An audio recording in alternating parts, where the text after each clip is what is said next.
Hello, good people of YouTube. Mountbatten here, and yesterday's surprise video was not supposed to be yesterday's video. It's supposed to be today's video, and this video is supposed to be Tuesday's video. But I forgot to set it as scheduled, so you guys got an extra video this week by accident. Well, yeah, that happened. So anyway, this is one of the battles that was in that video. I didn't show everything that happened in it. I showed some of the highlights, but still there was a lot of stuff that happened in this battle this was just insane that this happened in the current high tier gameplay meta, and just with the way teams have been for the past month or so, and especially considering what ship I'm in as well.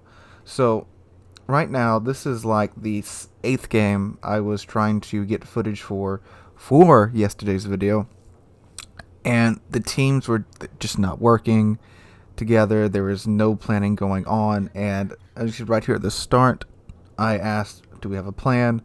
And then a couple people threw out, A, B, B, C. Most of the people of our teammates said B and C. I said, okay, well, let's take B and hold it, charge through C, and let them have A. And believe it or not, most people went along with it. You're going to see the magic of teamwork in this game right here. So going to C, we have a Shimakaze and I think a Neptune and a Montana or a Georgia with us. I think it's a Georgia because this is a tier 9 game. No, it's a Conqueror. My bad. It's a tier 10 game as well. Alright, so Shimakaze gets spotted right there by a Gearing and an Albemarle. Or Albemarle. Apparently I was saying it wrong a couple of videos ago. And yes, this is the FDG. I have a full secondary build on my FDG. I have everything except for Superintendent. You can tell because I only have 4 heals and 3 planes and only 3 charges of Hydroacoustic Search.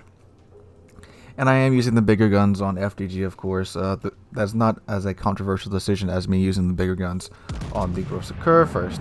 There's a Broadside Georgia, and I aimed a little bit too far forward because I assumed he was going to floor it there. But he does it, and he eats 1, 2, 3, 4? 4 of Shimakaze's torpedoes right there. Alright, so Shimakaze just erased his health. I got Hydra up. Gearing, I was spotted for a second, and Gearing is tearing into me.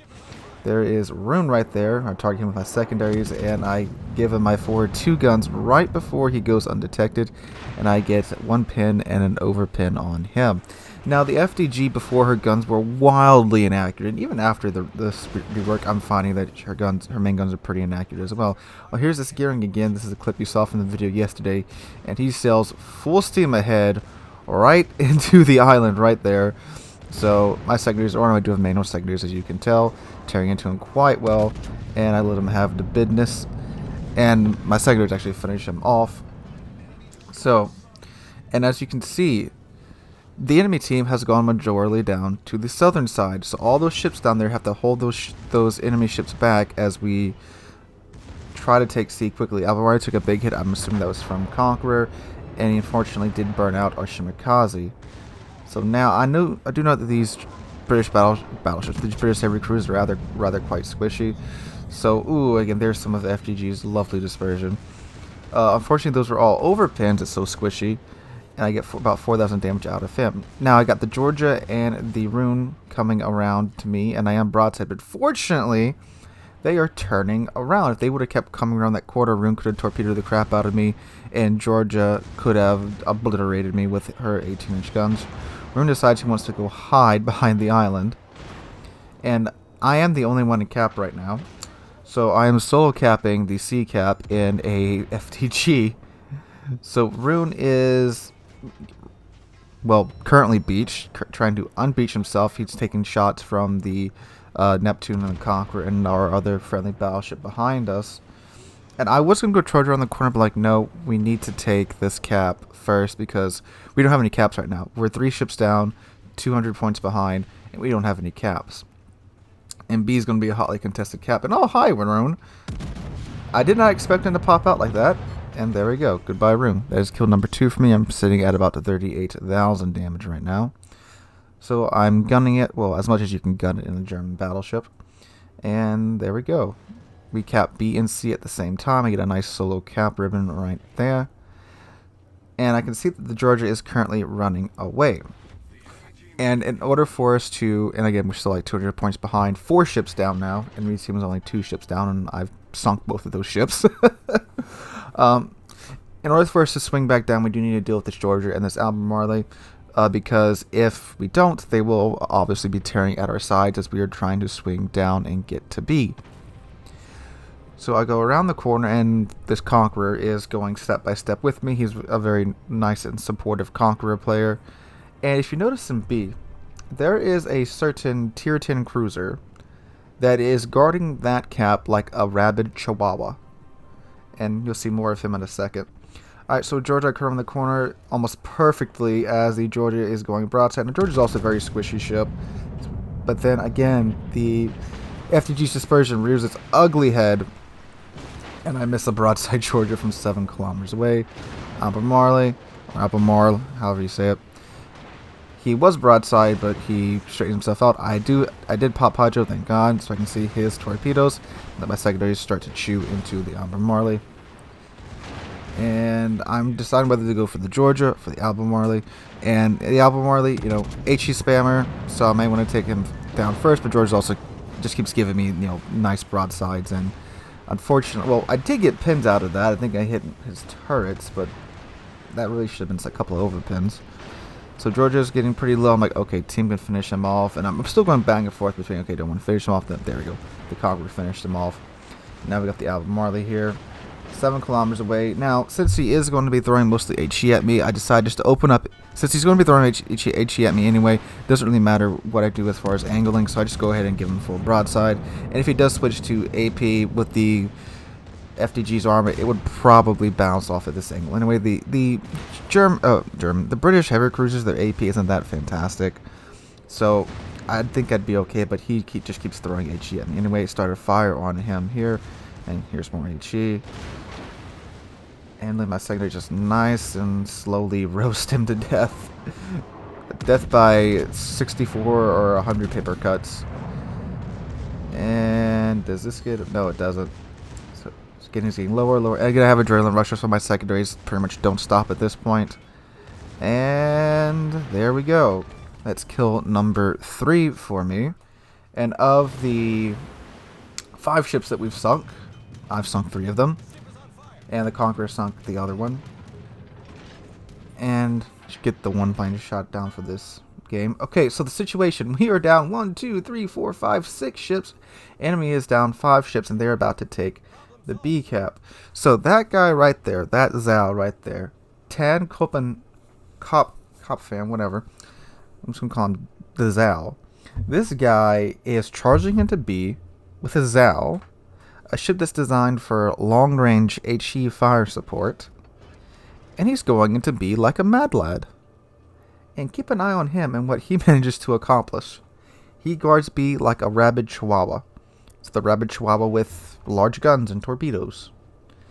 So, as you can see, he's going bow onto a Bismarck and a couple other battleships that are just sitting at B, more than happy to shoot at him. And I try to get some nice sneaky little shots off on this Ibuki. I thought he was going to go forward, but he was actually just sitting there. So again, Zal guarding B with his life, now entering into B and keeping it contested. The Chapiev sees him. Fortunately, he did bounce most of that. So I still have my Conqueror friend with me. He's doing a great job of following me and being very supportive of our tactic here. So we're catching up on points. We're now only 12 points behind the enemy team, but they still have the ship advantage and the cap advantage. So right now, the enemy team doesn't really need to do anything to win besides just keep us from capping B and not dying. If they can do that, they've got this game in. And as you'll notice, this is a tier 10 game. That's not a blowout. It's a very close game so far. It's very undecided at this point. It can still go either way. Games like this are games that maintain my hope for this game, because it's a very close game. Matchmaking did its job, and it worked for once. Well, kind of. We'll see what the end results are here in a minute. If you didn't watch yesterday's video. If you watched yesterday's video, you know how this ends already. Alright, so Bismarck out at about max range. I decided against it because max range FDG won't hit really, and it's just going to expose me to the entire map. And I only have one heal left. So again, debating that, but then I just choose against it. Hindenburg, a little bit closer, much squishier target. I let him have my front turrets.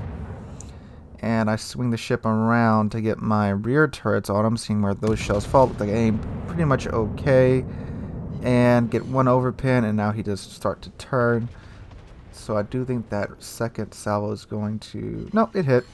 But again, just a couple of overpins. So now Zhao still sitting in the cap, keeping it contested. I pop my spotter plane here. Not my spotter plane, my fighter plane. In order to see, if you notice on the map, there are two ships that were hugging that island border. One was the Chapiev and one... Oh, there he is. He decided to poke his little head out. Give him my front forward 2 turrets. That doesn't kill him. Give him one of my rear turrets. Still doesn't kill him. My secondaries are on him, but the Zhao manages to take him out. And he gets some torpedoes off on the Zhao and misses. Zhao does some nice reverse torpedo beats. Okay, so with my fighter up now, I can see there's an Ibuki right here and also an Iowa. Pop my hydro to keep that Ibuki spotted to see if he's going to dump torpedoes. So he's backing up broadside onto me. He knows I'm here because the Chapiev just died in front of me. And lovely dispersion from the FDG. I mean, literally, I don't think it can miss at that range. And I get a Citadel on the Ibuki, and that is kill number 4. And I'm now at 91,000 damage. And now we have a choice to make. It's very close now. We do have the points lead, but we still don't have B. And I'm thinking, okay, don't want to go around the corner of this island. And then I noticed Zhao's going. So it would be very rude for me in a German battleship not to assist Zhao in charging around a corner. And I asked Conk, do you want to go with me, Conqueror? And he's already still going full speed ahead, so I take that as a yes. He's not a very talkative player, but he's a very supportive one at least. So I'm trying to catch up. Zhao's already freaking attacking a bow on Iowa by himself. Like I said, he's a mad lad. And what is good about this is the Iowa is going to be so tunnel vision on the Zhao because of the Zhao's torpedoes. He's not really going to be paying too much attention to me coming around the corner and showing me his broadside. So Zhao gets his torpedoes in the water. Turn around the corner, switch my camera to the front turrets. Iowa does see me. You can see his turrets are starting to rotate, but it is not enough. Have his beautiful broadside. I give him a full broadside of German guns and 3 citadels, 48,000 damage, and the Zhao finishes him off. Now at 141,000 damage. Unfortunately, that wasn't my 5th kill, but hey, Zhao got it, and boy, he deserved it. So right there, I give him a compliment. It turns out he's a fan of the channel, and I told him he was going to be in a video, and I didn't think the video from yesterday was giving him enough attention. So I want to make this full video giving him all the credit he deserves. So Hindenburg out there broadside, 16 kilometers away. And at this point, it can still be anybody's game. Enemy team has 2 caps. We have this nice little group of 3 down here. Me, the Conqueror, and the Zhao. Zhao's at very low health. And then we have a Kutuzov up north and our other battleship. I think it's the Bismarck Tirpitz. No, it's in Iowa. Up north, separate from us. And they have a Bismarck, a Georgia, Hindenburg, and a Grozovoy still left. So some very powerful ships that they have that can easily, take any of us out. I mean, I still only have 1 heal left. Conqueror, I mean, he's a floating dry dock. He'll be okay.